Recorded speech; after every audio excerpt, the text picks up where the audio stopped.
తనెంత health బాగాలేకపోయినా తనకు ఇంట్లో ఎటువంటి సిచ్యువేషన్స్ ఉన్నా వెదర్ ఎట్లా ఉన్నా కానీ ఏది లెక్క లేకుండా కానీ డిఎం సార్ కాల్ చేస్తుండు, మేడం కాల్ చేస్తుంది అని ఎక్కడ ఉన్నప్పటికీ కూడా కానీ తన డ్యూటీ ఎప్పుడు కూడా మిస్ చేయకుండా మామయ్య అయితే తన రెస్పాన్సిబిలిటీ ఫుల్ఫిల్ చేయాలనేసి ఎప్పుడైనా కానీ డ్యూటీ కోసమే ఆలోచించేవారు.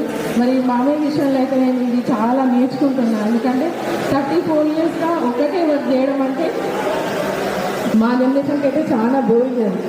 కానీ నిజంగా ఈ విషయంలో మాత్రం మేము మా ఫ్యామిలీ అయితే ఎవరైనా కానీ ఈ విషయం మాత్రం మామయ్య నుంచి నేర్చుకోవచ్చు. 34 years నుంచి అదే బస్సు, అదే డ్రైవింగ్, అదే స్టీరింగ్.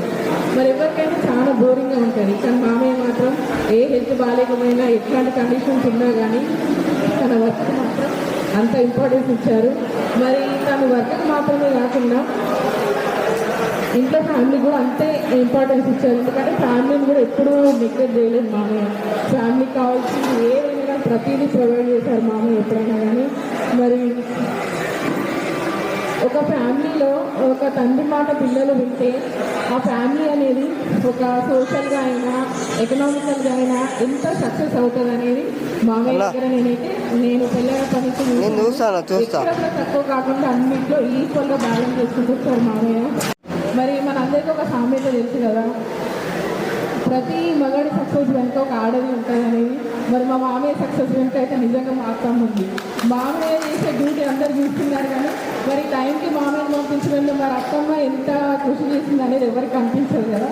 మరి అత్తమ్మ కూడా మరి అంత డెడికేటెడ్గా తన వర్క్ ఇంపార్టెన్స్ ఇచ్చి తను ఎంకరేజ్ చేస్తూ అన్ని విషయాల్లో సపోర్ట్గా ఉండి నడిపించింది. మరి మేము ఇట్లానే ఇంకా అందరికీ ఒక మాదిరి అయిన ఫ్యామిలీ లాగా, ఒక సక్సెస్ఫుల్ ఫ్యామిలీ లాగా ఉండాలని కోరుకుంటున్నాము.